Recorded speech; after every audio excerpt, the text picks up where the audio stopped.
6 ಸಭೆಗಳಿಗೆ ಕರ್ತನು ನೀಡಿರುವ ವರ್ತಮಾನಗಳನ್ನು, ಸಂದೇಶಗಳನ್ನು ನಾವು ಕೇಳ್ತಾ ಬಂದೆವು. ಈಗ ನಾವು 7ನೇ ಸಭೆಗೆ ಅಂದರೆ ಲವೋದಿಕೀಯ ಸಭೆಯನ್ನ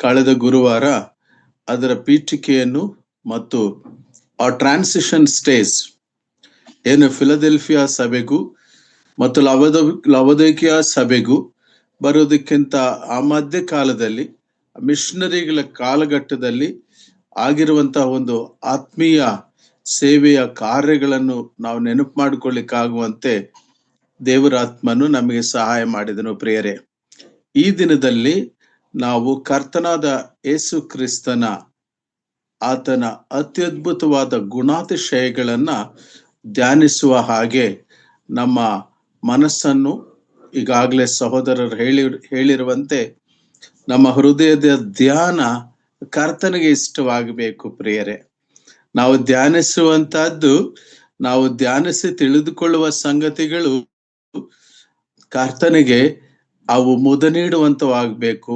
ಹಿತಕರವಾಗಿರುವಂತವಾಗಬೇಕು. ನಮ್ಮ ಧ್ಯಾನವು ಆತನಿಗೆ ಇಂಪಾಗಿರಬೇಕು. ಅದರ ದಶೆಯಿಂದ ನಾವು ಕರ್ತನಾದ ಯೇಸು ಕ್ರಿಸ್ತನ ಆತನ ಒಂದು ಗುಣಾತಿಶಯಗಳನ್ನು, the attributes of our Lord Jesus Christ, ಲವೋದಿಕೀಯ ಸಭೆಗೆ ಹೇಳುತ್ತಾ ತಾನು ಎಂಥವನಾಗಿದ್ದೇನೆಂಬುದಾಗಿ ಹೇಳುವನಾಗಿದ್ದಾನೆ. ಯಾಕೆ ಕರ್ತನಾದ ಯೇಸು ಕ್ರಿಸ್ತನು ಪ್ರತಿಯೊಂದು ಸಭೆಗೂ ಕೂಡ ತನ್ನನ್ನು ಪರಿಚಯಿಸಿಕೊಳ್ಳುವಂತ ಒಂದು ಕ್ರಮವನ್ನ ಕರ್ತನು ಆ ಪದ್ಧತಿಯನ್ನು ಆತನು ಮಾಡಿದ್ದಾನೆಂಬುದಾಗಿ ನೋಡುವಾಗ ಕರ್ತನಲ್ಲಿ ಪ್ರಿಯರೇ, ಆ ಸಭೆಯ ವೈಶಿಷ್ಟ್ಯತೆಯನ್ನು ನೋಡಿ ತನ್ನ ದೈವತ್ವದ ಮಹತ್ವವನ್ನ ಆಯಾ ಸಭೆಗೆ ಪ್ರಕಟಪಡಿಸ್ಕೊಳ್ತಾ ಬಂದದನ್ನ ನಾವು ಹಿಂದೆ 6 ಸಭೆಗಳ ವಿಷಯದಲ್ಲಿ ಕೂಡ ನೋಡಿದ್ದೆವು. ಫಿಲಡೆಲ್ಫಿಯಾ ಸಭೆಗೆ ಆತನು ಪರಿಶುದ್ಧನು, ಸತ್ಯವಂತನು, ನೀತಿವಂತನು ಎಂಬುದಾಗಿ ಪರಿಚಯ ಮಾಡಿಕೊಂಡದ್ದನ್ನು ನಾವು ಕಾಣ್ತೇವೆ. ಸಾರ್ದಿಸ್ ಸಭೆಗೆ ನೋಡುವಾಗ 7 ಆತ್ಮಗಳುಳ್ಳವನು ಎಂಬುದಾಗಿ ತನ್ನನ್ನು ಪರಿಚಯಿಸಿಕೊಂಡದ್ದನ್ನು ನಾವು ನೋಡ್ತೇವೆ. ಪ್ರಿಯರೇ, ಈ ವಾಕ್ಯ ಭಾಗಗಳೆಲ್ಲ ನಾವು ಧ್ಯಾನಿಸುವಾಗ ಒಂದು ವಿಷಯ ನಾವು ದೃಷ್ಟಿಸಬೇಕು, ಆತನನ್ನ ನಾವು ಅರಿತುಕೊಳ್ತೇವೆ. ಎಷ್ಟು ಹೆಚ್ಚಾಗಿ ಕರ್ತನಾದ ಯೇಸು ಕ್ರಿಸ್ತನನ್ನು ನಾವು ಅರಿತುಕೊಳ್ತೇವೋ, ಎಷ್ಟು ಹೆಚ್ಚಾಗಿ ಆತನ ಕುರಿತು ನಾವು ಜ್ಞಾನ ಮಾಡಿಕೊಳ್ತೇವೋ, ಆತನ ಒಂದು ಕೃಪಾಶೀರ್ವಾದ ಮೂಲಕವಾಗಿ ಬಂದಂತ ಆ ವಾಕ್ಯದ ಸಂಪತ್ತನ್ನ ನಮ್ಮ ಹೃದಯಕ್ಕೆ ಸ್ವೀಕರಿಸ್ತೇವೋ, ಅದು ನಮ್ಮನ್ನ ಬಲಪಡಿಸುವಂಥದ್ದಾಗಿದೆ ಮತ್ತು ನಮಗೆ ಒಂದು ಆತ್ಮೀಕ ಶಕ್ತಿಯನ್ನು ನೀಡುವಂಥದ್ದಾಗಿದೆ. ಹಾಗಾಗಿ ನಾವು ವಾಕ್ಯ ಭಾಗಕ್ಕೆ ಹೋಗೋಣ. ಈ ದಿನದಲ್ಲಿ ಲವೋದಿಕೀಯ ಸಭೆಗೆ ಕರ್ತನಾದ ಯೇಸು ಕ್ರಿಸ್ತನು ತನ್ನನ್ನು ಹೇಗೆ ಪರಿಚಯಿಸಿಕೊಂಡನೆಂಬುದಾಗಿರುವಂತಹ ವಾಕ್ಯವನ್ನ ನಾವು ನೋಡೋಣ. ದಯಮಾಡಿ ನೋಡ್ರಿ, ಪ್ರಕಟಣೆ ಗ್ರಂಥ 3ನೇ ಅಧ್ಯಾಯ, ಪ್ರಕಟಣೆ ಗ್ರಂಥ 3ನೇ ಅಧ್ಯಾಯ 14ನೇ ವಚನಕ್ಕೆ ಮಾತ್ರ ನಮ್ಮ ಏಕಾಗ್ರತೆಯನ್ನ, ನಮ್ಮ ಏಕದೃಷ್ಟಿಯನ್ನ ನಾವು ಫೋಕಸ್ ಮಾಡಿ ಆ ವಚನವನ್ನು ನಾವು ಅರ್ಥ ಮಾಡಿಕೊಳ್ಳೋಣ. ದಯಮಾಡಿ ಓದಿ. ಲವೋದಿಕೀಯ ಸಭೆಯಲ್ಲಿರುವ ದೂತನಿಗೆ ಬರೆ, ಆಮೇನ್ ಎಂಬಾತನು, ಅಂದರೆ ನಂಬತಕ್ಕ ಸತ್ಯ ಸಾಕ್ಷಿಯು, ದೇವರ ಸೃಷ್ಟಿಗೆ ಮೂಲನು ಆಗಿರುವಾತನು ಹೇಳುವುದೇನೆಂದ್ರೆ. ಸಾಕು ಬ್ರದರ್, ಥ್ಯಾಂಕ್ ಯು ಅಣ್ಣ, ಥ್ಯಾಂಕ್ ಯು, ಚೆನ್ನಾಗಿ ಓದಿದ್ರಿ. ಬಹಳ ಸ್ಪಷ್ಟವಾಗಿ ನಾವಲ್ಲಿ 3 ಸಂಗತಿಗಳನ್ನು ಕಾಣ್ತೇವೆ. ಈ ದಿನದಲ್ಲಿ ಸ್ವಲ್ಪ ಸಂಕ್ಷಿಪ್ತವಾಗಿ ಕರ್ತನಾದ ಯೇಸು ಕ್ರಿಸ್ತನನ್ನ, ಆತನ ಆ ದೈವತ್ವವನ್ನು ಕುರಿತು ನೋಡುವಾಗ ಆ ವರ್ತಮಾನ ಲವೋದಿಕೀಯ ಸಭೆಗೆ ಹೇಳುವಂತಹದ್ದು. ಆತನು ತಾನೇ ಲವೋದಿಕೀಯಲ್ಲಿರುವ ಸಭೆಯ ದೂತನಿಗೆ ಬರೆ ಎಂಬುದಾಗಿ ಯೋಹಾನನಿಗೆ ಹೇಳುತ್ತಾ, ಪತ್ಮೋಸ್ ದ್ವೀಪದಲ್ಲಿ ದೇವರ ಸೇವೆ ನಿಮಿತ್ತ, ಸುವಾರ್ತೆಯ ನಿಮಿತ್ತ ಡೊಮಿಷಿಯನ್ ಚಕ್ರವರ್ತಿಯಿಂದ ಖೈದಿಯಾಗಿ ಬಂಧಿಸಲ್ಪಟ್ಟಂತ ಯೋಹಾನನಿಗೆ ದೇವರು ತನ್ನ ಒಂದು ದಿವ್ಯ ಪ್ರತ್ಯಕ್ಷತೆಯನ್ನು, ತನ್ನ ಮಹಿಮಾ ಪ್ರಕಾಶಮಾನವಾದಂತ ಆತನ ಸ್ವರೂಪವನ್ನ ಆತನ ಕಾಣಿಸ್ಕೊಂಡು 7 ಸಭೆಗಳಿಗೆ ಬರೆ ಎಂಬುದಾಗಿ ಹೇಳಿರುವುದರಲ್ಲಿ ಕೊನೆಯ 7ನೇ ಸಭೆಗೆ ಹೀಗೆ ಬರಿ ಅಂತ ಹೇಳುತ್ತಾ, ಹೇಗೆ ಬರೆಯೋದು ಏನು ಎಂಬುದನ್ನು ನೋಡುವಾಗ, ಮೊದಲನೇದಾಗಿ ಆಮೇನ್ ಎಂಬಾತನು. ಒಂದು ವೇಳೆ ನಿಮ್ಮಲ್ಲಿ ನೋಟ್ಬುಕ್ ಇದ್ರೆ, ಸತ್ಯವೇದ ಹತ್ತಿರ ಇದ್ರೆ ಆಯಾ ವಚನಗಳನ್ನು ನೋಡಿಕೊಳ್ಳಿರಿ, ಆಯಾ ಸಬ್ ಟೈಟಲ್ಸ್ ಬರ್ಕೊಳ್ರಿ. 1 ಅಂತ ರೋಮನ್ ಲೆಟರ್ ಹಾಕೊಂಡು, ಇಲ್ಲಾಂದ್ರೆ 1 ಅಂತ ಲೆಟರ್ ಹಾಕೊಂಡು, ನಂತರ ABC ಅಂತಲೋ ಅಥವಾ 1 ಅಂತ ರೋಮನ್ ಲೆಟರ್ ಹಾಕೊಂಡು, ನಂತರ ಸಬ್ ಲೈನ್ಸ್ ನಲ್ಲಿ 1 2 3 ಅಂತ ಹಾಕೊಂಡ್ರೆ ಈ ಧ್ಯಾನ ನಮಗೆ ಮುಂದೆ ಯಾವುದೇ ಸಂದರ್ಭದಲ್ಲಿ ನೆನಪಾಗುತ್ತೆ ಮತ್ತು ಅದು ಜ್ಞಾಪಕದಲ್ಲಿ ಇರ್ತದೆ. ನಿಮ್ಮ ಬಳಿಯಲ್ಲಿ ಪೆನ್ನು ಅಥವಾ ಪೆನ್ಸಿಲ್ ಇದ್ರೆ, ನೋಟ್ಬುಕ್ ಇದ್ರೆ ನೋಟ್ ಮಾಡ್ಕೊಳ್ಳಿ. ಫಸ್ಟ್ ರೋಮನ್ ಲೆಟರ್ 1 ಅಂತ ಹಾಕಿ, ವರ್ತಮಾನ ನೀಡಿದ ಕರ್ತನ ಗುಣಾತಿಶಯಗಳು, the attributes of Lord Jesus Christ. ಕರ್ತನಾದ ಯೇಸು ಕ್ರಿಸ್ತನ ಗುಣಲಕ್ಷಣಗಳು ಅಂತ ನಾವು ಹೇಳ್ಬಾರ್ದು. ಹ್ಯೂಮನ್ ಬೀಯಿಂಗ್ಸ್ಗೆ ಹೇಳುವಾಗ, ಮನುಷ್ಯರಿಗೆ ಹೇಳುವಾಗ ಹಾಗೆ ಹೇಳ್ಬೋದು. ಆದ್ರೆ ಈತನ ಸೃಷ್ಟಿಕರ್ತನು, ಸರ್ವಾಧಿಕಾರಿ, ಸರ್ವ ಸೃಷ್ಟಿಗೆ ಒಡೆಯನು. ಹಾಗಾಗಿ ಅತಿಶಯವಾದ ಗುಣಾತಿಶಯಗಳು. ಈ ಪದ ನಾವು ಅಪೊಸ್ತಲನಾದ ಪೇತ್ರನಿಂದ ನಾವು ತಿಳಿದುಕೊಂಡಿದ್ದೇವೆ. ಆತನ ಗುಣಾತಿಶಯಗಳನ್ನ ನಾವು ಪ್ರಚುರಪಡಿಸುವಂತವರಾಗಿರ್ಬೇಕೆಂಬುದಾಗಿ. ಆದುದರಿಂದ ಪ್ರಿಯರೇ, ಸತ್ಯವೇದ ಅಧ್ಯಯನವನ್ನು ಮಾಡುವಾಗ ನಾವು ಬಳಸುವಂತ ಪದಗಳು ವೇದವಾಕ್ಯಾನುಸಾರವಾಗಿರಬೇಕು. ಅದು ಒಂದು ವೇಳೆ ಅರ್ಥ ಮಾಡ್ಕೊಳ್ಳಿಕ್ಕೆ ಕಷ್ಟ ಆದ್ರೆ, ಕಠಿಣ ಆದ್ರೆ ನಂತರ ವಿವರಿಸಿಕೊಂಡ್ರೆ ಸರಿ ಹೋಗಬಹುದು. ಆದ್ರೆ ಉಪಯೋಗಿಸಬೇಕಾದ ಪದವನ್ನೇ ನಾವು ಉಪಯೋಗ ಮಾಡಬೇಕು. ಆ ಸಭೆಯ ದೂತನಿಗೆ ಬರೆ ಎಂಬುದಾಗಿ ಹೇಳುತ್ತಾ ಅಲ್ಲಿ ನಾವೊಂದು ಸಂಗತಿಯನ್ನು ಕಾಣ್ತೇವೆ. ಮೊದಲನೇದಾಗಿ ಬರೆದುಕೊಳ್ಳ್ರಿ, ಆಮೇನ್ ಎಂಬಾತನು ಹೇಳುವುದೇನೆಂದರೆ, ಆತನ ಗುಣಾತಿಶಯಗಳಲ್ಲಿ ಆಮೇನ್ ಎಂಬುದಾಗಿ ಹೇಳುವುದೇನೆಂದರೆ, ಈ ಆಮೇನ್ ಎಂಬುದನ್ನು ನಾವು ಸಾಮಾನ್ಯವಾಗಿ ಪ್ರಾರ್ಥನೆ ಮುಗಿದ ನಂತರ ಕೊನೆಯಲ್ಲಿ ಕರ್ತನಾದ ಯೇಸು ಕ್ರಿಸ್ತನ ಹೆಸರಿನಲ್ಲಿ ಸ್ತೋತ್ರ ಸಲ್ಲಿಸಿ ಬೇಡಿಕೊಳ್ತೇವೆ ಅಂದಾಗ ಆಮೇನ್ ಅಂತ ಹೇಳ್ತೇವೆ. ಕೆಲವು ಕಡೆ ಆಮೇನ್ ಅಂತ ತುಂಬಾ ಸ್ಪಷ್ಟವಾಗಿ ಚೆನ್ನಾಗಿ ಹೇಳ್ತಾರೆ, ಕೆಲವು ಕಡೆ ಆಮೇನ್ ಅಂತ ಸ್ಲೋ ಆಗಿ ಹೇಳ್ತಾರೆ. ಅದು ಏನೇ ಆಗಲಿ, ಈ ಆಮೇನ್ ಕುರಿತು ಆಮೇನ್ ಎಂಬಾತನು ನಾನೇ ಎಂಬುದಾಗಿ ಕರ್ತನಾದ ಯೇಸು ಕ್ರಿಸ್ತನು ಹೇಳುವಂಥದ್ದನ್ನ ನಾವು ನೋಡ್ತೇವೆ. ಆಮೇನ್ ಎಂಬಾತನು. ದಯಮಾಡಿ ನೋಡ್ರಿ, 2ನೇ ಕೊರಿಂಥದವ್ರಿಗೆ ಬರೆದ ಪತ್ರಿಕೆ 2 Corinthians ಚಾಪ್ಟರ್ 1 ವರ್ಸ್ 20 to 22, 20ರಿಂದ 22 ವಚನಗಳಲ್ಲಿ ನಾವು ನೋಡುವಾಗ ಎಲ್ಲ ವಾಗ್ದಾನಗಳು ದೇವರು ಮಾನವ ಕೋಟಿಗೆ, ಮನುಕುಲಕ್ಕೆ, ಆತನ ನಂಬಿರುವ ವಿಶ್ವಾಸಗಳಿಗೆ ಮಾಡಿರೋ ವಾಗ್ದಾನಗಳು ಎಲ್ಲ ಸ್ಥಿರವಾಗುವಂಥದ್ದು, ದೃಢವಾಗುವಂಥದ್ದು ಕರ್ತನಾದ ಯೇಸು ಕ್ರಿಸ್ತನಲ್ಲಿಯೇ. ಹಾಗೆಯೇ ಆಗುವುದು ಅಂದಾಗ ಅದು ಯೇಸು ಕ್ರಿಸ್ತನಲ್ಲಿಯೇ. ಅದಕ್ಕಾಗಿಯೇ ಆತನಿಗೆ ಆಮೇನ್ ಅಂತ ಹೆಸರು. ಅದಕ್ಕೋಸ್ಕರವಾಗಿಯೇ ಆಮೇನ್ ಎಂಬಾತನು ಎಂಬುದಾಗಿ ಕರ್ತನಾದ ಯೇಸು ಕ್ರಿಸ್ತನು ಆ ಲವೋದಿಕೀಯ ಸಭೆಯವರಿಗೆ ತನ್ನ ಮೊದಲನೆಯ ಒಂದು ಅಟ್ರಿಬ್ಯೂಟ್ ಹೇಳ್ತಾನೆ. ದಯಮಾಡಿ ಓದಿ. ನಮ್ಮನ್ನು ಅಭಿಷೇಕಿಸಿದ ಕ್ರಿಸ್ತನು ಅನ್ಯೋನ್ಯತೆಯಲ್ಲಿ ಸೇರಿಸಿ ನಮ್ಮನ್ನು ನಿಮ್ಮೊಂದಿಗೆ ಸ್ಥಿರಪಡಿಸುವನು ದೇವರೇ. ಆತನು ನಮ್ಮ ಮೇಲೆ ಮುದ್ರೆ ಹಾಕಿ ನಮ್ಮ ಹೃದಯಗಳಲ್ಲಿ ಪವಿತ್ರಾತ್ಮನನ್ನು ಸಂಚಕಾರವಾಗಿ ಅನುಗ್ರಹಿಸಿದ್ದಾನೆ. 20ನೇ ವಚನ.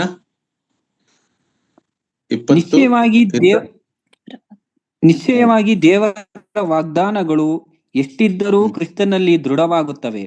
ಆದ ಕಾರಣ ದೇವರ ಪ್ರಭಾವವು ಎಷ್ಟಿದ್ದರೂ ಕ್ರಿಸ್ತನಲ್ಲಿ ದೃಢವಾಗ್ತವೆ. Whatever the promise God has given. ಪ್ರಿಯರೇ, ಈ ದಿನಮಾನಗಳಲ್ಲಿ ನಾವು ಬಲಹೀನರು ಅಥವಾ ಏನೋ ನಿರ್ಬಲಾವಸ್ಥೆಯಲ್ಲಿ ಇರುವಂತವರಾಗಿ ಅಲ್ಲ, ಆತ ನಮಗೆ ವಾಗ್ದಾನ ಮಾಡಿದ್ದಾನೆ. ಅದಕ್ಕೋಸ್ಕರವಾಗಿ ಭಕ್ತನಾದ ಪೌಲನು ಹೇಳ್ತಾನೆ, ಏನು ಸಂಕಟವೋ ಹಿಂಸೆಯೋ ಅವು ಇಂದಿನ ಸಂಗತಿಗಳು, ಮುಂದಿನ ಸಂಗತಿಗಳು, ಕ್ರಿಸ್ತನ ಪ್ರೀತಿಯಿಂದ ನಮ್ಮನ್ನು ಯಾವೂ ಕೂಡ ಅಗಲಿಸಲಾರವು. ಆ ಒಂದು ಅರಿಕೆ, ಆ ಒಂದು ಮನವರಿಕೆ, ಆ ಒಂದು ಗ್ರಹಿಕೆಯೊಂದಿಗೆ ನಾವು ನಮ್ಮ ಆತ್ಮೀಯ ಜೀವಿತವನ್ನ ಜೀವಿಸುವಂತವರಾಗಿದ್ದೇವೆ. ಅದು ನಿಶ್ಚಲವಾದಂತಹದ್ದು. ಚೆನ್ನಾಗಿ ಓದಿದ್ರಿ ಬ್ರದರ್, ಓದಿ ಆ ಮಾತು 20 ಅಂಕಲ್, 20-22 ಎಸ್ ಕರೆಕ್ಟ್. ನಿಶ್ಚಯವಾಗಿ ದೇವರ ವಾಗ್ದಾನಗಳು ಎಷ್ಟಿದ್ದರೂ ಕ್ರಿಸ್ತನಲ್ಲಿ ದೃಢವಾಗುತ್ತವೆ. ಆದ ಕಾರಣ ದೇವರ ಪ್ರಭಾವವು ಪ್ರಕಾಶವಾಗುವುದಕ್ಕೋಸ್ಕರ ಆತನ ಮೂಲಕವಾಗಿ ನಾವು ಆಮೇನ್ ಎಂದು ಹೇಳುತ್ತೇವೆ. ನಮ್ಮನ್ನು ಅಭಿಷೇಕಿಸಿ ಇಲ್ಲಿ ಒಂದು ಸತ್ಯ ನಾವು ತಿಳ್ಕೋಬೇಕು, ಅದಕ್ಕೆ ನಿಲ್ಲಿಸಿದೆ. ಸಾರಿ, ಥ್ಯಾಂಕ್ ಯು. ನಾವು ಏನಕ್ಕಾಗಿ ಆಮೇನ್ ಎಂದು ಹೇಳುತ್ತೇವಂದ್ರೆ, ಆತನ ಪ್ರಭಾವ, ಆತನ ಮಹತ್ತು, ಆತನ ಮಾನ, ಆತನ ವಾಗ್ದಾನಗಳನ್ನ ಹೇಗೆ ಸ್ಥಿರಪಡಿಸುವ ದೇವರು ಎಂಬುದಾಗಿ ಗ್ರಹಿಸಿಕೊಂಡು ಪ್ರಾರ್ಥನೆಯಲ್ಲಿ ನಾವು ಆಮೇನ್ ಹೇಳಬೇಕು. ಯಾಂತ್ರಿಕವಾಗಿ ಅಲ್ಲ, ಅಥವಾ ಅರ್ಧ ಬರ್ಧ ಏನೋ ಒಂದು ಆಲೋಚನೆ ಮಾಡ್ಕೊಳ್ತಾ ಅಲ್ಲ. ಒಬ್ಬರು ಪ್ರಾರ್ಥನೆ ಮಾಡುವಾಗ ಆ ಪ್ರಾರ್ಥನೆಯಲ್ಲಿ ನಾವು ಲೀನವಾಗಬೇಕು. ಸಹೋದರರು ಪ್ರಾರ್ಥನೆ ಮಾಡ್ತಾ ಹೇಳಿದರು, ವಾಕ್ಯ ಎಂಬುದರ ಶ್ರೇಷ್ಠತೆ ಏನಿದೆ ಎಂಬುದಾಗಿ. ಸುರೇಂದ್ರ ಬ್ರದರ್ ಅವರು ಪ್ರಾರ್ಥನೆ ಮಾಡುವಾಗ ಆ ಒಂದು ವಿಶೇಷತೆ ಏನು ಎಂಬುದಾಗಿ ಹೇಳ್ತಾ ಬಂದರು. ಜಾಕೋ ಬ್ರದರ್ ಪ್ರಾರ್ಥನೆ ಮಾಡ್ತಾ ಹೇಳ್ತಾ ಬಂದ್ರು, ನಾವಿರುವ ಕಡೆಗೆ ವಾಕ್ಯವು. ಇಂಥ ಒಂದು ಆ ಗ್ರಹಿಕೆಯೊಂದಿಗೆ ಪ್ರಾರ್ಥನೆ ಮಾಡುವಾಗ ನಾವು ಆತನ ಪ್ರಭಾವವನ್ನು ಅರ್ಥಕೊಂಡು ಆಮೇನ್ ಎಂಬುದಾಗಿ ಹೇಳುವಂತವರಾಗಿದ್ದಾಗ, ಆಮೇನ್ ಎಂಬಾತನು ನಾವು ಹೇಳುವ ಆಮೇನಿಗೆ ಆತನು ಆಮೇನ್ ಎಂದು ಹೇಳ್ತಾನೆ. ಕರ್ತನಲ್ಲಿ ಪ್ರಿಯರೇ, ಈ ನಾವು ಸ್ಪಷ್ಟವಾಗಿ ವಾಕ್ಯದ ಮೂಲಕ ಒಂದೊಂದು ಆತ್ಮಿಕ ವಿಷಯವನ್ನ ಪರಿಗಣಿಸಿಕೊಂಡು ಅರ್ಥೈಸಿಕೊಂಡು ನಾವು ಸ್ವಸ್ಥ ಬೋಧನೆಯಲ್ಲಿ ನೆಲಗಟ್ಟಿನಲ್ಲಿ ನಿಲ್ಲುವಂತರಾಗಿರಬೇಕು. ಹೆಸರಿಸಲಿಕ್ಕೆ ಇಷ್ಟಪಡದಿದ್ದರೂ ನಮ್ಮವರೇ ಆದಂತಹ ಕೆಲವರು ಸಹೋದರರು ಸುಮಾರು ಆ ಸ್ತೋತ್ರ ಮಾಡುವ ಆರಾಧನೆದುದ್ದಕ್ಕೂ ಕೂಡ ಆಮೇನ್ ಆಮೇನ್, ಸ್ತೋತ್ರ ಸ್ತೋತ್ರ ಸ್ತೋತ್ರ ಅಂತ ಹೇಳ್ತಿರ್ತಾರೆ. ಅದರಲ್ಲಿ ವಾಕ್ಯದಲ್ಲಿ ನಾವು ನೋಡುವಾಗ ಪ್ರಾರ್ಥನೆಯ ಹಂತದಲ್ಲಿ ಆತನಿಗೆ ಪ್ರಭಾವವನ್ನ, ಮಹತ್ವವನ್ನ, ವಾಗ್ದಾನಗಳನ್ನ ಸ್ಥಿರಪಡಿಸುವಾತನು ಎಂಬುದಾಗಿ ಅರಿತು ಕೊನೆಯಲ್ಲಿ ಆಮೇನ್ ಅಥವಾ ಮತ್ತಿನ್ನೊಂದು ಸಾರಿ ಆಮೇನ್. ಹಳೆ ಉಡಂಬಡಿಕೆಯಲ್ಲಿ ಕೂಡ ಭಕ್ತರು ಆಮೇನ್ ಆಮೇನ್ ಅಂತ ಹೇಳ್ತಿದ್ರು. ದಯಮಾಡಿ ನೋಡ್ರಿ, ಕೀರ್ತನೆಗಳು 41:13 ಸಾಮ್ಸ್ 41:13 13. ಇಸ್ರಾಯೇಲರ ದೇವರಾದ ಯೆಹೋವನಿಗೆ ಯುಗ ಯುಗಾಂತರಗಳವರೆಗೂ ಕೊಂಡಾಟವಾಗಲಿ. ಆಮೇನ್ ಆಮೇನ್. ಇಸ್ರಾಯೇಲ್ ದೇವರಿಗೆ ಯುಗ ಯುಗಾಂತರಗಳಲ್ಲಿಯೂ ಸರ್ವಯುಗಗಳಲ್ಲಿಯೂ ಕೊಂಡಾಟವಾಗಲಿ ಎಂಬುದಾಗಿ ಹೇಳುತ್ತಾ ಆಮೇನ್ ಆಮೇನ್ ಎಂಬುದಾಗಿ ಹೇಳಿದರು. ಕೀರ್ತನೆಗಳು 72ನೇ ಕೀರ್ತನೆ 19ನೇ ವಚನದಲ್ಲಿ ಒಂದು ಮಾತು ನೋಡೋಣ.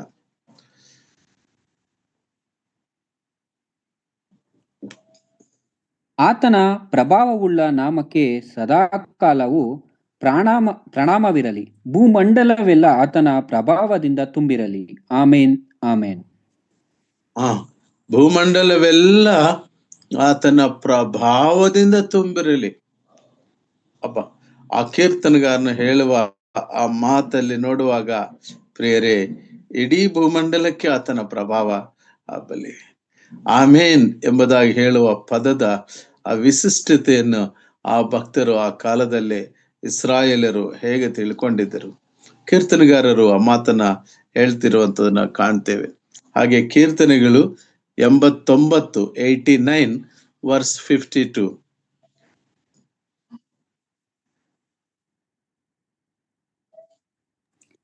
ಯೆಹೋವನಿಗೆ ಸದಾಕಾಲವು ಕೊಂಡಾಟವಾಗಲಿ. ಆಮೇನ್ ಆಮೇನ್. ಸದಾಕಾಲವು ಆತನಿಗೆ ಕೊಂಡಾಟವಾಗಲಿ, ಯುಗ ಯುಗಗಳಲ್ಲಿಯೂ ಆತನ ಪ್ರಭಾವವನ್ನು ಭೂಮಂಡಲವೆಲ್ಲ ಆತನಿಗೆ ಮಹಿಮೆಯುಂಟಾಗಲಿ. ಕರ್ತನಲ್ಲಿ ಪ್ರಿಯರೇ, ಹಳೆ ಒಡಂಬಡಿಕೆಯಲ್ಲಿ ಮಾತ್ರವಲ್ಲ ಹೊಸ ಒಡಂಬಡಿಕೆಯಲ್ಲಿ ಕೂಡ ಆಮೇನನ ಒಂದು ಪ್ರಾಮುಖ್ಯತೆಯನ್ನು, ಆಮೇನ್ ಎಂಬಾತನ ಒಂದು ಪ್ರಾಮುಖ್ಯತೆಯನ್ನ ನಾವು ಆಲೋಚನೆ ಮಾಡೋದಾದ್ರೆ, ಇಬ್ರಿಯದವ್ರಿಗೆ ಬರೆದ ಪತ್ರಿಕೆ 13ನೇ ಅಧ್ಯಾಯ 8-9 ವಚನಗಳನ್ನ ನಾವು ನೋಡಿಕೊಳ್ಳೋಣ. Hebrews chapter 13. ಇಬ್ರಿಯದವ್ರಿಗೆ ಬರೆದ ಪತ್ರಿಕೆ 13ನೇ ಅಧ್ಯಾಯ 8-9 ವಚನಗಳು. ಯೇಸು ಕ್ರಿಸ್ತನು ನಿನ್ನೆ ಇದ್ದ ಹಾಗೆ ಇವತ್ತು ಇದ್ದಾನೆ, ನಿರಂತರವೂ ಹಾಗೆ ಇರುವನು. ನಾನಾ ವಿಧವಾದ ಅನ್ಯೋಪದೇಶಗಳ ಸೆಳವಿಗೆ ಸಿಕ್ಕಬೇಡಿರಿ. ದೇವರ ಕೃಪೆಯನ್ನು ಆತುಕೊಂಡು ಮನಸ್ಸನ್ನು ದೃಢ ಮಾಡಿಕೊಳ್ಳುವುದು ಉತ್ತಮವೇ. ಭೋಜನ ಪದಾರ್ಥಗಳನ್ನು ವಿಶೇಷಿಸುವುದರಿಂದ ಅದು ಆಗುವುದಿಲ್ಲ. ಭೋಜನ ಪದಾರ್ಥಗಳನ್ನು ವಿಶೇಷಿಸಿ ನಡೆದವರು ಏನೂ ಪ್ರಯೋಜನ ಹೊಂದಲಿಲ್ಲ. ಪ್ರಿಯರೇ, ನಾವು ಈ ವಾಕ್ಯ ಭಾಗದಲ್ಲಿ ನಾವು ನೋಡುವಾಗ ಕರ್ತನಾದ ಯೇಸು ಕ್ರಿಸ್ತನು ಎಂತಹ ಒಂದು ಅಮರತ್ವವುಳ್ಳವನು, ನಿರಂತರವಾಗಿರುವವನು. ಅದನ್ನು ನಾವು ನೋಡುವಾಗ ಆ ಕರ್ತನಾದ ಯೇಸು ಕ್ರಿಸ್ತನ ವಿಷಯದಲ್ಲಿ, ಆ ಸಂದರ್ಭದಲ್ಲಿ ಯೇಸುವಿನ ಶಿಷ್ಯರು ಒಳ್ಳೆಯ ನಡತೆಯುಳ್ಳವರಾಗಿರ್ಬೇಕೆಂದು ಒಂದು ಶೀರ್ಷಿಕೆಯಲ್ಲಿ 13ನೇ ಅಧ್ಯಾಯ ಪ್ರಾರಂಭ ಆಗುತ್ತೆ. ನಿಮಗೆ ದೇವರ ವಾಕ್ಯವನ್ನು ತಿಳಿಸಿದ ನಿಮ್ಮ ಸಭಾನಾಯಕರನ್ನು ಜ್ಞಾಪಕ ಮಾಡಿಕೊಳ್ಳಿರಿ. ಅವರು ಯಾವ ರೀತಿಯಿಂದ ನಡೆದುಕೊಂಡು ಪ್ರಾಣ ಬಿಟ್ಟರೆಂಬುದನ್ನು ಆಲೋಚಿಸಿರಿ. ಅವರ ನಂಬಿಕೆಯನ್ನು ಅನುಸರಿಸಿರಿ ಅಂತ ಹೇಳುತ್ತಾ, ಯೇಸು ಕ್ರಿಸ್ತನು ನೆನೆ ಮತ್ತು ಇಂದು ಆತ ಎಂದೆಂದಿಗೂ ಒಂದೇ ರೀತಿ ಇರುವವನು. ಏನು ಇದರ ಅರ್ಥ ಎಂಬುದನ್ನು ನಾವು ಆಲೋಚನೆ ಮಾಡುವಾಗ, ನೆನ್ನೆ ಇದ್ದ ಹಾಗೆಯೇ ಇವತ್ತು ಇದ್ದಾನೆ ಎಂಬುದಾಗಿ ಹೇಳುವಾಗ, ಕರ್ತನಲ್ಲಿ ಪ್ರಿಯರೇ, ನಾವು ಕರ್ತನಾದ ಯೇಸು ಕ್ರಿಸ್ತನನ್ನು ನಂಬಿದಾಗ ಆತನು ನಮ್ಮನ್ನು ಹೇಗೆ ದೃಷ್ಟಿಸಿದಾನೋ ಅದೇ ಒಂದು ದೃಷ್ಟಿಕೋನದಿಂದ, ಅದೇ ಒಂದು ಪ್ರೀತಿಯಿಂದ ನಮ್ಮನ್ನು ಸದಾ ದೃಷ್ಟಿಸನಾಗಿರ್ತಾನೆ. ಆದುದರಿಂದ ಬೇರೆ ಯಾವುದೋ ಸೆಳವಿಗೆ ಸಿಕ್ಕೋದು ಬೇಡ. ನಮ್ಮನ್ನು ರಕ್ಷಿಸಿದ ನಮ್ಮ ಕರ್ತನಾದ ಯೇಸು ಕ್ರಿಸ್ತನನ್ನು ದೃಷ್ಟಿಸೋಣ, ಆತನನ್ನು ಮಹಿಮೆಪಡಿಸೋಣ. ನಮ್ಮ ಸಭಾ ಹಿರಿಯರು ಹೇಳಿರುವಂತ ಬೋಧನೆಯನ್ನ ನಾವು ಅನುಸರಿಸುತ್ತಾ ಮುಂದಕ್ಕೆ ಸಾಗೋಣ ಎಂಬುದಾಗಿ ಇರುವಂತ ಮಾತು ನಾವಲ್ಲಿ ಗಮನಿಸ್ತೇವೆ. ನಿರಂತರವೂ ಹಾಗೆಯೇ ಇರುವುದು ಎಂಬುದನ್ನು ನಾವು ಆ ಮಾತುಗಳಲ್ಲಿ ಕಾಣ್ತೇವೆ. ಹಾಗೆ ಇಬ್ರಿಯ ಪತ್ರಿಕೆ 10ನೇ ಅಧ್ಯಾಯ 23ನೇ ವಚನದಲ್ಲಿ ನಾವೊಂದು ಮಾತು ಕಾಣ್ತೇವೆ. ಇಬ್ರಿಯ 10:23.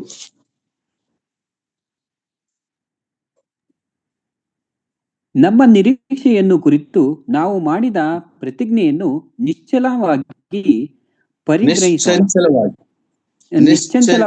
ಪರಿಗ್ರಹಿಸೋಣ. ವಾಗ್ದಾನ ಮಾಡಿದ ಆತನ ನಂಬಿಗಸ್ತನು. ನಾವು ಪರಸ್ಪರ ಹಿತಚಿಂತಕರಾಗಿದ್ದು ಪ್ರೀತಿ ಸೋರಬೇಕೆಂತಲೂ ಸತ್ಕಾರ್ಯ ಮಾಡಬೇಕೆಂತಲೂ ಒಬ್ಬರನ್ನೊಬ್ಬರನ್ನು ಪ್ರೇರೇಪಿಸೋಣ. ಸಾಕು ಬ್ರದರ್, ಸಾಕು ಸಾಕು. ಕರ್ತನಲ್ಲಿ ಪ್ರಿಯರೇ, ನಾವಿಲ್ಲಿ ಗಮನಿಸುವಾಗ, ಇಲ್ಲಿ ವಾಕ್ಯವನ್ನ ನಾವು ನೋಡಿದಾಗ, ನಾವು ಮಾಡಿದ ಪ್ರತಿಜ್ಞೆಯನ್ನು ನಿಶ್ಚಂಚಲವಾಗಿ ಪರಿಗ್ರಹಿಸೋಣ. ಚಂಚಲವಿಲ್ಲದವರಾಗಿ ಅದನ್ನ ಪರಿಗ್ರಹಿಸೋಣ. ಯಾಕಂತ ಹೇಳಿದ್ರೆ, ವಾಗ್ದಾನ ಮಾಡಿದ ಆತನು ನಂಬಿಕಸ್ತನು. ಅನೇಕ ವಾಗ್ದಾನಗಳನ್ನು ಕರ್ತನು ತಾನು ನಂಬಿರುವ ಮಕ್ಕಳಿಗೆ ಆತನು ನೀಡಿರುವನಾಗಿರ್ತಾನೆ. ಆ ವಾಗ್ದಾನಗಳನ್ನು ಎತ್ತಿ ಹಿಡಿದು ಪ್ರಾರ್ಥನೆಯಲ್ಲಿ ಹೇಳುತ್ತಾ, ಪ್ರಾರ್ಥನೆಯಲ್ಲಿ ಆ ವಾಗ್ದಾನಗಳನ್ನು ಉಚ್ಚರಿಸುತ್ತಾ ಪ್ರಾರ್ಥಿಸಿ, ಆತನ ಪ್ರಭಾವವನ್ನು ಪ್ರಕಟಪಡಿಸ್ತಾ ಪ್ರಾರ್ಥಿಸಿ, ಕೊನೆಗೆ ಹೃತ್ಪೂರ್ವಕವಾಗಿ ಆಮೇನ್ ಆಮೇನ್ ಎಂಬುದಾಗಿ ಹೇಳುವಾಗ, ಕರ್ತನು ಆತನು ವಾಗ್ದಾನ ಮಾಡಿರುವ ದೇವರು ನಂಬಿಕಸ್ತನು. ಪ್ರಿಯರೇ, he is faithful. we may be unfaithful. ಒಂದು ವೇಳೆ ನಾವು ಅಪನಂಬಿಕಸ್ಥರಾಗಿದ್ದಾಗ್ಯೂ ಕರ್ತನಾದ ಯೇಸು ಕ್ರಿಸ್ತನು ನಂಬಿಕಸ್ತನು. ಪ್ರಿಯರೇ, ಆ ಮಾತನ್ನ ಲವೋದಿಕೀಯ ಸಭೆಯವರಿಗೆ ಕರ್ತನಾದ ಯೇಸು ಕ್ರಿಸ್ತನು ತಾನು ಎಂಥವನು ಎಂಬುದಾಗಿ ತಿಳಿಸ್ತಾ ಇದ್ದಾನೆ. ಎಂತಹ ಪ್ರೀತಿ! What a great God, what a great saviour! ಎಂತಹ ರಕ್ಷಕನು! ಎರಡನೇ ಅಂಶಕ್ಕೆ ಹೋಗೋಣ. ಸೆಕೆಂಡ್ ಮೈನ್ ನಾವು ಗಮನಿಸುವಾಗ ಎರಡನೇದಾಗಿ ಕರ್ತನಾದ ಯೇಸು ಕ್ರಿಸ್ತನು ತನ್ನ ಬಗ್ಗೆ ಹೇಳಿರುವಂತದ್ದು. ದಯಮಾಡಿ ನೋಡ್ರಿ, ಪ್ರಕಟಣೆ ಗ್ರಂಥ 3ನೇ ಅಧ್ಯಾಯ 14ನೇ ವಚನ. ಮತ್ತೊಮ್ಮೆ ಓದಿ. ಲವೋದಿಕೀಯದಲ್ಲಿರುವ ಸಭೆಯ ದೂತನಿಗೆ ಬರೆ, ಆಮೇನ್ ಎಂಬಾತನು, ಅಂದರೆ ನಂಬತಕ್ಕ ಸತ್ಯಸಾಕ್ಷಿಯು ದೇವರ ಸೃಷ್ಟಿಗೆ ಮೂಲನು ಆಗಿರುವಾತನು ಹೇಳುವುದೇನೆಂದರೆ, ನಿನ್ನ ಕೃತ್ಯಗಳನ್ನು ಬಲ್ಲೆನು, ನೀನು ತಣ್ಣಗೂ ಅಲ್ಲ. ಸಾಕು ಬ್ರದರ್, ಥ್ಯಾಂಕ್ ಯು. ಇಲ್ಲಿ ಮೊದಲನೇದು ನಾವು ನೋಡ್ಕೊಂಡಿವಿ, ನಂಬತಕ್ಕ ಏನು ಆಮೇನ್ ಎಂಬಾತನು. ಈಗ ಎರಡನೇದಾಗಿ ನಂಬತಕ್ಕ ಸತ್ಯಸಾಕ್ಷಿ. ಏನು ಈ ನಂಬತಕ್ಕ ಸತ್ಯಸಾಕ್ಷಿ? ಎಷ್ಟೋ ಜನರಿಗೆ ನಾವು ದೇವರ ಸಭೆಯಲ್ಲಿ ಸೇರಿ ಬಂದಾಗ ಸಾಕ್ಷಿ ಹಂಚ್ಕೊಳ್ರಿ ಅಂತ ಹೇಳ್ತಾರೆ. ಸಾಕ್ಷಿ ಹೇಗೆ ಹೇಳಬೇಕು ಅನ್ನೋದೇ ಕೆಲವರಿಗೆ ಗೊತ್ತಾಗೋದಿಲ್ಲ. ಯಾಕಂದ್ರೆ ಸಾಕ್ಷಿಯನ್ನು ಹೇಳುತ್ತಾ ಎಲ್ಲೆಲ್ಲೋ ಹೋಗ್ತಿರ್ತಾರೆ.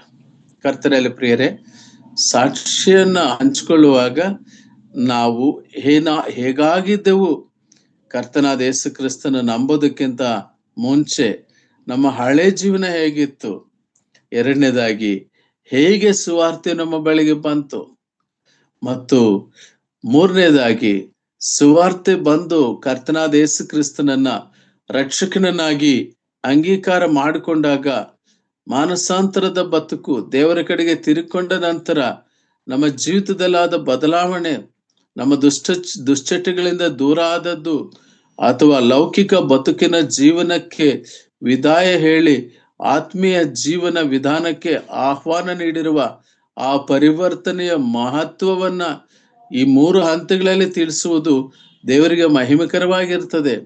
ಕರ್ತನಾದ ಯೇಸು ಕ್ರಿಸ್ತನು ತನ್ನ ಬಗ್ಗೆ ಹೇಳುತ್ತಾ ಯಹೂದ ಜನಾಂಗಕ್ಕೆ ಒಂದು ಮಾತನ್ನ ಹೇಳ್ತಾನೆ ಪ್ರಿಯರೇ.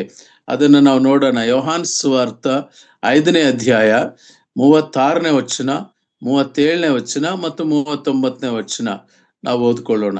ಯೋಹಾನ್ ಸುವಾರ್ತ 5ನೇ ಅಧ್ಯಾಯ 36, 37 ಮತ್ತು 39. ತಂದೆಯಿಂದ ಕಳಿಸಲ್ಪಟ್ಟಿರುವ ಕರ್ತನಾದ ಯೇಸು ಕ್ರಿಸ್ತನು ತನ್ನ ಕೆಲಸಗಳೇ ಸಾಕ್ಷಿ ಎಂಬುದಾಗಿ ಹೇಳ್ತಾನೆ. ದಯಮಾಡಿ ನೋಡ್ರಿ ಆ ಮಾತು. ಯೋಹಾನ್ ಸುವಾರ್ತೆ. ನನಗಂತೂ ಯೋಹಾನನ ಸಾಕ್ಷಿಗಿಂತ ಹೆಚ್ಚಿನ ಸಾಕ್ಷಿ ಉಂಟು.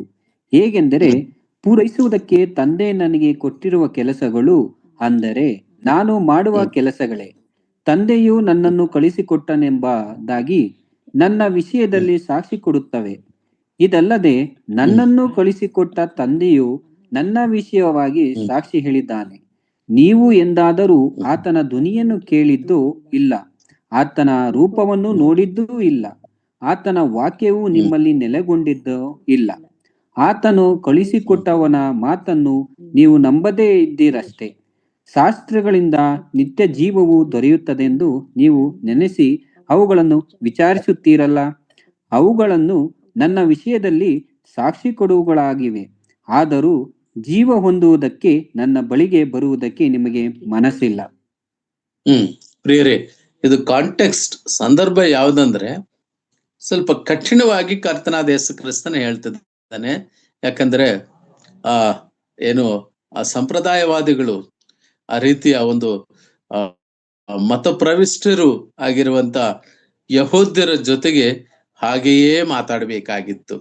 ನಮ್ಮ ಕರ್ತನಾದ ಯೇಸು ಕ್ರಿಸ್ತನು ಸಾಂದರ್ಭಿಕವಾಗಿ, ಸಂದರ್ಭೋಚಿತವಾಗಿ, ಅತ್ಯದ್ಭುತವಾಗಿ ಬೋಧಿಸುವಂತ ಮಹಾಬೋಧಕನು. ಪ್ರಿಯರೇ, ನಾವು ಓದಿರೋ ವಾಕ್ಯ ಭಾಗದಲ್ಲಿ ಯೋಹಾನನ ಸಾಕ್ಷಿಗಿಂತ ಹೆಚ್ಚಿನ ಸಾಕ್ಷಿ ನನಗುಂಟೆಂಬುದಾಗಿ ಕರ್ತನಾದ ಯೇಸು ಕ್ರಿಸ್ತನ ಹೇಳ್ತಾನೆ. ಯೋಹಾನನ ಸಾಕ್ಷಿ ವಿಷಯದಲ್ಲಿಯೋ ಅಲ್ಲಿ ನಾವು ನೋಡುವಾಗ ಅಲ್ಲಿ ನಾವು ಗಮನಿಸ್ತೇವೆ, ಅದು 35ನೇ ವಚನ ಮಧ್ಯಭಾಗದಲ್ಲಿ ನಾನು ಓದ್ತಿದ್ದೇನೆ.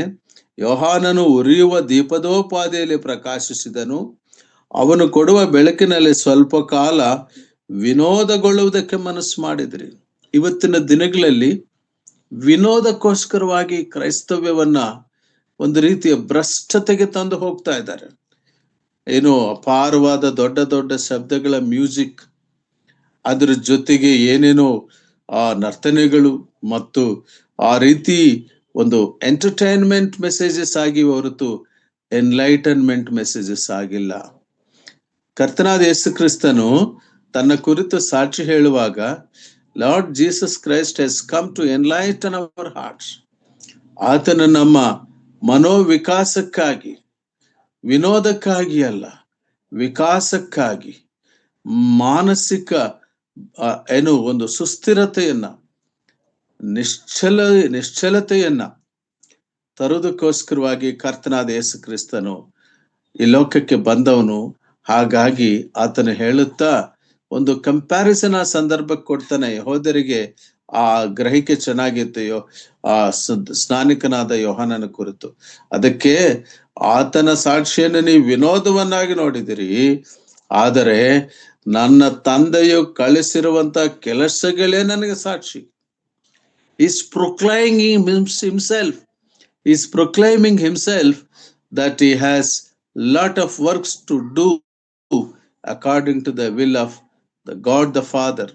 ತಂದೆಯಾದಂತ ದೇವರ ಚಿತ್ತದಿಂದ, ಆತನ ಚಿತ್ತದ ಪ್ರಕಾರವಾಗಿ ಪೂರೈಸುವ ಆ ಕೆಲಸಗಳೇ ಆತನ ಬಗ್ಗೆ ಮಾತನಾಡ್ತೇವೆ. ಕರ್ತನಲ್ಲಿ ಪ್ರಿಯರೇ, ನಮ್ಮ ಮಾತುಗಳಲ್ಲಿ ನಮ್ಮ ಸಾಧನೆಯನ್ನು ನಾವು ಹೇಳಿಕೊಳ್ಳಬಾರದು, ಆದರೆ ನಮ್ಮ ಬದುಕೆ ಸಾಧನೆಯಾಗಿ ಜನರು ಕಾಣಬೇಕು. ಕರ್ತನಾದ ಯೇಸು ಕ್ರಿಸ್ತನು ಸಾಕ್ಷೀಕರಿಸುವ ವಿಷಯದಲ್ಲಿ ಮಾತನ್ನ ಹೇಳ್ತಿದ್ದಾನೆ.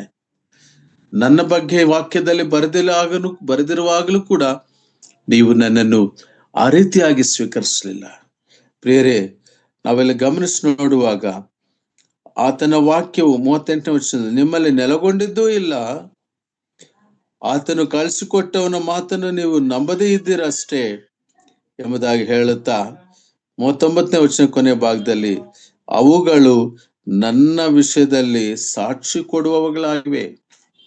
ಆತನ ಪರಿಶುದ್ಧವಾದ ಜನನ, ಆತನ ಆ ಒಂದು 33 ವರ್ಷ ಕಾಲ ಆತನ ಪರಿಶುದ್ಧ ಜೀವನ, ಆತನು ಮಾಡಿರುವ ಅದ್ಭುತಗಳು, ಆತನು ಮಾಡಿರುವಂತಹ ಸೂಚಕಾರ್ಯಗಳು, ಆತನು ತೋರಿಸಿರುವಂತಹ ಕರುಣೆ, ಕಟಾಕ್ಷ, ಈ ಕ್ರಿಯೆಗಳನ್ನ ಯೆಹೂದ್ಯರು ಗಮನಿಸಲಿಲ್ಲ, ಸಾಕ್ಷಿಯನ್ನು ದೃಷ್ಟಿಸಲೇ ಇಲ್ಲ. ಲವೋದಿಕೀಯ ಸಭೆಯವರು ಕೂಡ ಹೆಚ್ಚು ಕಮ್ಮಿ ಅದೇ ಸ್ಥಿತಿನಲ್ಲಿದ್ದಾರೆ ಎಂಬುದಾಗಿ ಒಂದು ಗ್ರಹಿಕೆಯೊಂದಿಗೆ ಪ್ರಾಯಶಃ ಕರ್ತನಾದಂತ ಯೇಸು ಕ್ರಿಸ್ತನು, ಓ ಲವೋದಿಕೀಯ ಸಭೆಯವರೇ, ನಾನು ಎಂತವನು, ಸತ್ಯ ಸಾಕ್ಷಿ ನಾನಾಗಿದ್ದೇನೆ, ಆದರೆ ನೀವು ನನ್ನನ್ನು ನಂಬುತ್ತಿಲ್ಲ, ಬೆಚ್ಚಗೂ ಇಲ್ಲ, ತಣ್ಣಗೂ ಇಲ್ಲ, ಉಗುರು ಬೆಚ್ಚನ ಸ್ಥಿತಿಯಲ್ಲಿ ಇದ್ದೀರಿ. ವಾಟ್ ಎ ಗ್ರೇಟ್ ರೆಲೆವೆನ್ಸ್ ಅಲ್ವಾ? ಎಷ್ಟು ಸ್ಪಷ್ಟವಾಗಿ ಕರ್ತನು ತನ್ನ ನೆನಪನ್ನ, ಅಂದ್ರೆ ತನ್ನ ದೈವತ್ವವನ್ನ, ಕರ್ತನಾದ ಯೇಸು ಕ್ರಿಸ್ತನ ದೈವತ್ವವನ್ನ, ಕ್ರಿಸ್ಟಾಲಜಿ ಎಂಬುದಾಗಿರುವಂತ ಒಂದು ಶಾಸ್ತ್ರ ಕರ್ತನಾದ ಯೇಸು ಕ್ರಿಸ್ತನ ಒಂದು ದೈವತ್ವವನ್ನೇ ತಿಳಿಸುವಂತದ್ದು. ಅನೇಕರಿಗೆ ಪ್ರಶ್ನೆ, ಕರ್ತನಾದ ಯೇಸು ಕ್ರಿಸ್ತನ 2000 ವರ್ಷದಿಂದ ಮಾತ್ರ ಬಂದಿದ್ದಾನೆ ಅಂತ. ಇಲ್ಲ, he was before the foundations of the earth. ಸೃಷ್ಟಿಗೆ ಮೊದಲೇ ಇದ್ದವನು. ಆ ಮಾತನ್ನು ಕೂಡ ನಾವು 3ನೇ ಭಾಗದಲ್ಲಿ ನೋಡ್ತೇವೆ. ದಯಮಾಡಿ ನೋಡ್ರಿ, 3ನೇ ಅಂಶಕ್ಕೆ ಬರೋಣ. 3ನೇ ರೋಮನ್ ಲೆಟರ್ನ ಇಟ್ಟುಕೊಂಡು ಧ್ಯಾನಿಸೋಣ. ದೇವರ ಸೃಷ್ಟಿಗೆ ಮೂಲನು, ಈಸ್ ದ ಕ್ರಿಯೇಟರ್ ಗಾಡ್. ಸೃಷ್ಟಿಕರ್ತನಾದಂತ ದೇವರು ವಿಮೋಚಕನಾಗಿ ಕರ್ತನಾದ ಯೇಸು ಕ್ರಿಸ್ತನಾಗಿ ಈ ಲೋಕಕ್ಕೆ ಬಂದಿದ್ದಾನೆ. ಪ್ರಿಯರೇ, ಈ ಸತ್ಯ ಸಂಗತಿ ಅನೇಕರಿಗೆ ಗೊತ್ತಿಲ್ಲದ ಹಾಗೆ ಇಹಲೋಕದ ಈ ಪ್ರಪಂಚದ ದೇವರು ಮಂಕು ಮಾಡಿದ್ದಾನೆ. ನಾನು ಕೂಡ ಮಂಕಾಗಿದ್ದವನೇ ಒಂದು 30 ವರ್ಷ. ಯಾಕಂದ್ರೆ ಆ ಮಂಕು ಹೋಗ್ಬೇಕಂದ್ರೆ, ಆ ಮಂಕನಿಂದ ಹೊರಗೆ ಬರ್ಬೇಕಂದ್ರೆ ಆ ಜ್ಞಾನ, ಸುವಾರ್ಥ, ಪ್ರಕಾಶಮಾನವಾದ ಬೆಳಕು, ಓಹ್ ದಟ್ಸ್ ಎ ಗ್ರೇಟ್ ಎಕ್ಸ್ಪೀರಿಯನ್ಸ್. ರಕ್ಷಣೆ ಹೊಂದುವಂತ ಸ್ಥಿತಿಯೇ ಕರ್ತನಾದ ಯೇಸು ಕ್ರಿಸ್ತನನ್ನ ಹೃದಯದಲ್ಲಿ ಸ್ವೀಕರಿಸುವ ಸಂಗತಿಯೇ ಬಹಳ ಅದ್ಭುತವಾದದ್ದು ಪ್ರಿಯರೇ. ನಾವೆಲ್ಲ ಗಮನಿಸ್ತೇವೆ, he is the eternal God. ಬಹಳ ಮಹಾನ್ ದೇವರು ಆತನು. ಆ ವಿಷಯವನ್ನ ನಾವು ನೋಡುವಾಗ ದಯಮಾಡಿ ನೋಡ್ರಿ, ಕೊಲೊಸ್ಸದವರು ಬರೆದ ಪತ್ರಿಕೆ 1ನೇ ಅಧ್ಯಾಯ 15 ಮತ್ತು 16 ವಚನಗಳನ್ನ ನಾವು ನೋಡ್ಕೊಳ್ಳೋಣ.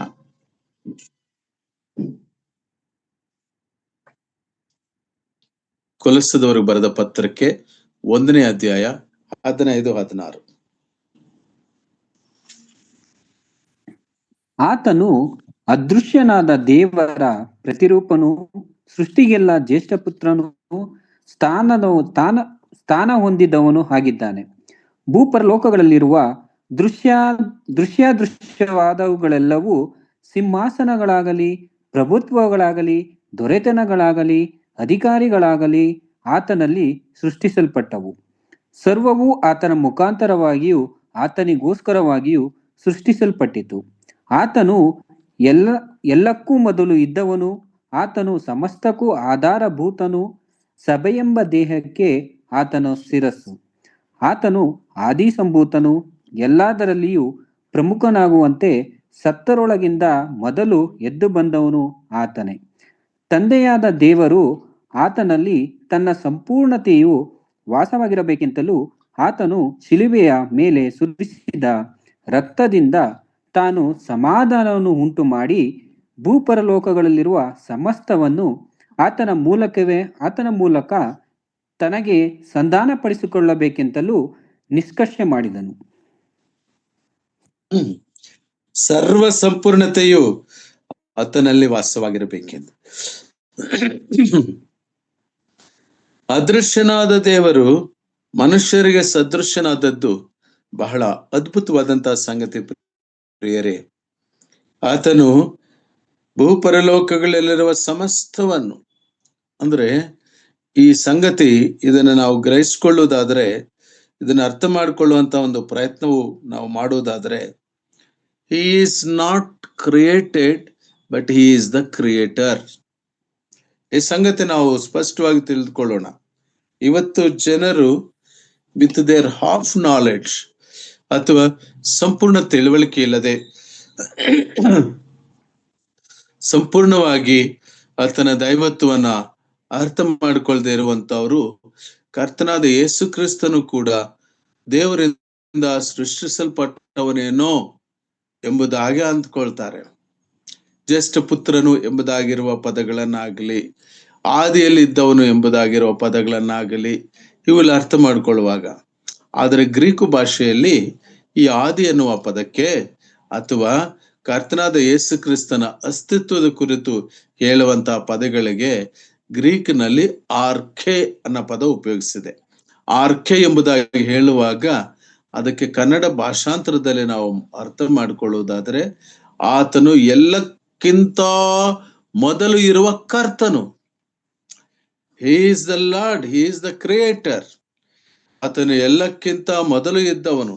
ಕನ್ನಡ ಭಾಷೆಯಲ್ಲಿ ಬಹಳ ಸ್ಪಷ್ಟವಾಗಿ ನಾವು ಓದಿರೋ ವಾಕ್ಯ ಭಾಗದಲ್ಲಿ ಇಲ್ಲಿ ಒಂದು ಕಡೆ ನಾವು ಮಧ್ಯದಲ್ಲಿ ಕಾಣ್ತೇವೆ. 17ನೇ ವಚನ, ಆತನು ಎಲ್ಲಕ್ಕೂ ಮೊದಲು ಇದ್ದವನು, ಆತನು ಸಮಸ್ತಕ್ಕೂ ಆಧಾರಭೂತನು.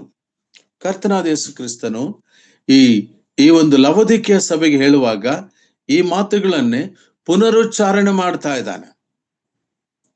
ಸರ್ವ ಸೃಷ್ಟಿಗೆ ಮೂಲನು, is the origin and he himself is the creator. ಆತನ ದೈವತ್ವವಂತದ್ದು. ತಂದೆ, ಮಗನ, ಪರಿಶುದ್ಧಾತ್ಮನ ಈ ವಿಷಯಗಳಲ್ಲಿ ಧ್ಯಾನಿಸುವಾಗ, ಆಲೋಚನೆ ಮಾಡುವಾಗ ಲೌಕಿಕ ದೃಷ್ಟಿಕೋನದಿಂದ ಆ ಅನುಬಂಧ ವಿಷಯವನ್ನ ಸರಿಯಾಗಿ ಅರ್ಥ ಮಾಡಿಕೊಳ್ಳಿಕ್ಕೆ ಆಗುವುದಿಲ್ಲ. ಇದು ಲೋಕ ಸಂಬಂಧವಾದ ತಂದೆ ಮಗನ ವಿಷಯದ ಹಾಗೆ ಅಲ್ಲದಲೇ ಇದು ಬಹಳ ಅತ್ಯದ್ಭುತವಾದಂತ, ಅಮೋಘವಾದಂತ ದೈವಿಕ ಅನುಬಂಧ. ಕರ್ತನಲ್ಲಿ ಪ್ರಿಯರೇ, ಆತನು ಮೊದಲೇ ಇದ್ದವನು, ಎಲ್ಲಕ್ಕಿಂತ ಮೊದಲು ಇದ್ದವನು.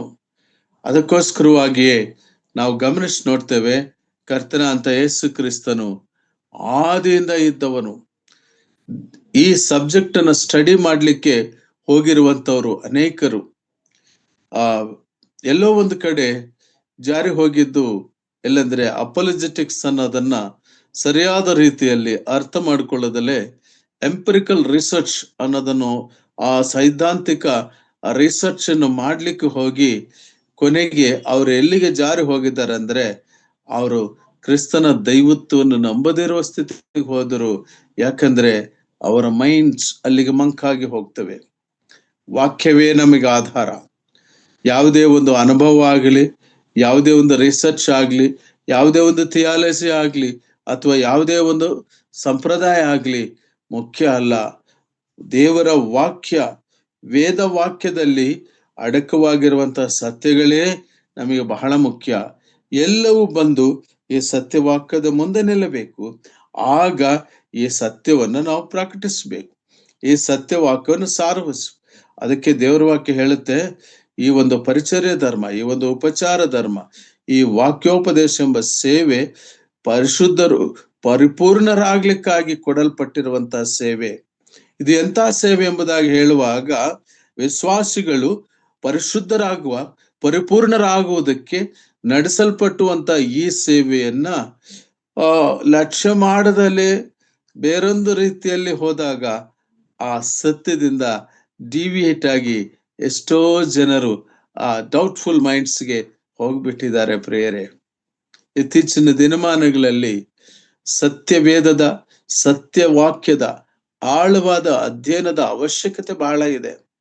ಅದಕ್ಕೆ ಇಂಗ್ಲಿಷ್ ನಲ್ಲಿ ಒಂದು ಮಾತು ಹೇಳ್ತಾರೆ, we need to read between the lines. ಆ ಸಾಲುಗಳ ನಡುವೆ ಇರುವಂತಹದನ್ನ ನಾವು ಅರ್ಥ ಮಾಡ್ಕೊಳ್ಬೇಕು. ಅವಶ್ಯಕವಿದ್ದಲ್ಲಿ ಮೂಲ ಭಾಷೆಯಲ್ಲಿ ಇರುವಂತಹ ಭಾಷಾಂತರದ ಪದಗಳನ್ನ ಅಪ್ಲೈ ಮಾಡಿ ಅರ್ಥ ಮಾಡ್ಕೊಳ್ಬೇಕು. ನೋಡ್ರಿ, ನನ್ನ ಸಮಯ ಮುಕ್ತಾಯ ಆಗ್ಲಿಕ್ಕಿದೆ. ಇನ್ನೊಂದು ಸಂಗತಿಯನ್ನ ನಾವು ನೋಡುವ. ಯೋಹಾನ್ ಸುವಾರ್ತೆ 1ನೇ ಅಧ್ಯಾಯ 1ರಿಂದ 3 ವಚನಗಳನ್ನ ನಾವು ಓದೋಣ. ಯೋಹಾನ್ ಸುವಾರ್ತೆ 1ನೇ ಅಧ್ಯಾಯ 1ರಿಂದ 3 ವಚನ. ಆದಿಯಲ್ಲಿ ವಾಕ್ಯವಿತ್ತು, ಆ ವಾಕ್ಯವು ದೇವರ ಬಳಿಯಲ್ಲಿತ್ತು, ಆ ವಾಕ್ಯವು ದೇವರಾಗಿತ್ತು. ಆ ವಾಕ್ಯವೆಂಬುವನು ಆದಿಯಲ್ಲಿ ದೇವರ ಬಳಿಯಲ್ಲಿದ್ದನು. ಆತನ ಮೂಲಕವಾಗಿ ಸಮಸ್ತವೂ ಉಂಟಾಯಿತು. ಸಾಕು, ಥ್ಯಾಂಕ್ ಯು.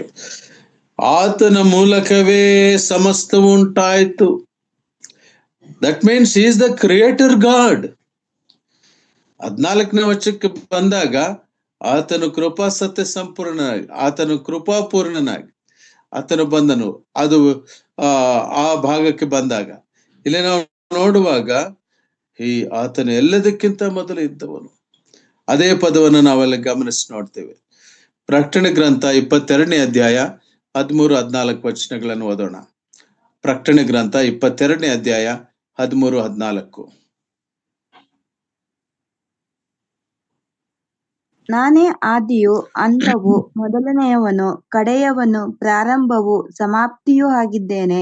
ತಮ್ಮ ನಿಲುವಂಗಿಗಳನ್ನು ತೊಳಕೊಂಡುವವರು ಧನ್ಯರು, ಅವರಿಗೆ ಜೀವವೃಕ್ಷದ ಹಕ್ಕು ಇರುವುದು.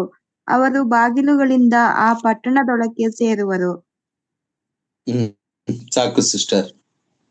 ಕರ್ತನಲ್ಲಿ ಪ್ರಿಯರೇ, ಕೊನೆಯ ಅಧ್ಯಾಯದಲ್ಲಿ, ಪ್ರಕಟಣೆ 22ನೇ ಅಧ್ಯಾಯದಲ್ಲಿ ನೋಡುವಾಗ ದೇವರು ತಾನೇ, ಕರ್ತನಾದ ಯೇಸು ಕ್ರಿಸ್ತನ ವಿಷಯದಲ್ಲಿ ಹೇಳುವಾಗ ಏನ್ ಹೇಳ್ತಾನಂದ್ರೆ, ನಾನೇ ಆದಿಯೂ ಅಂತ್ಯವು.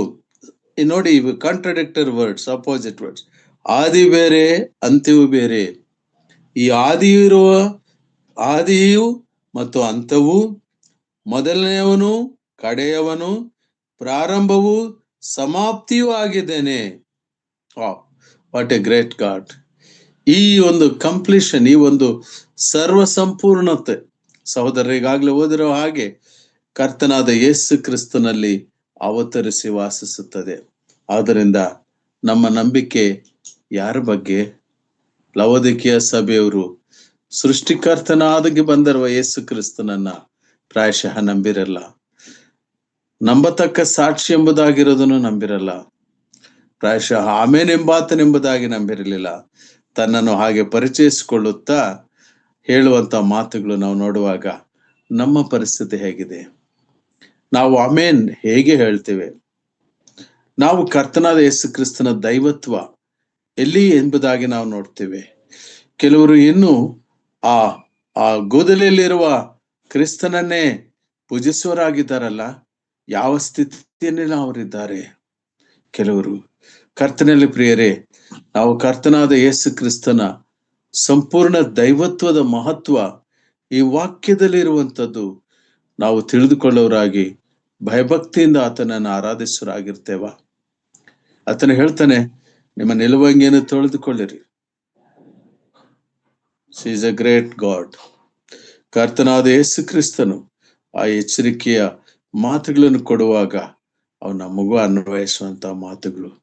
ಆದ್ದರಿಂದ ನಮ್ಮ ಜೀವಿತದಲ್ಲಿ ನಿಜವಾಗಿಯೂ ನಾವು ಆತನನ್ನ ಮಹಿಂಪಡಿಸುವರಾಗಿ ಸದಾ ಎಲ್ಲ ಸಂದರ್ಭಗಳಲ್ಲಿ ನಾವು ಹೊರಗಡೆ ಹೋಗುವಾಗ, ಬರುವಾಗ ಮತ್ತು ಪ್ರಾರ್ಥನಾ ಮಾಡುವಾಗ ಗಮನದಲ್ಲಿದ್ದು ಆಮೇನೆಂಬುದಾಗಿ ಹೇಳ್ತಾರೆ. ಆತನು ಸತ್ಯಸಾಕ್ಷಿಯಾಗಿರುವ ದೇವರು, ಆತನ ಸಾಕ್ಷಿ ನಮ್ಮ ಜೀವಿತದ ಸಾಕ್ಷಿ. ಹೀಗೆ ಆತನು ಸರ್ವಸೃಷ್ಟಿಗೆ ಮೂಲನೆಂಬುದಾಗಿ ತಿಳಿದು ಸಂಪೂರ್ಣ ನಂಬಿಕೆಯಿಂದ ನಾವು ಕರ್ತನಾದ ಯೇಸು ಕ್ರಿಸ್ತನ ಮಾತುಗಳನ್ನ ಕೇಳಿಸಿಕೊಂಡು ವಾಕ್ಯೋಪದೇಶಕ್ಕೆ ಕಿವಿಗೊಟ್ಟು ಪರಿಶುದ್ಧವಾದ ಜೀವನವನ್ನ ಜೀವಿಸುವಂತ ಪ್ರಯತ್ನವನ್ನ ಮಾಡುವ ಹಾಗೆ ಕರ್ತನು ತಾನೇ ನಮಗೆ ಸಹಾಯ ಮಾಡಲಿ.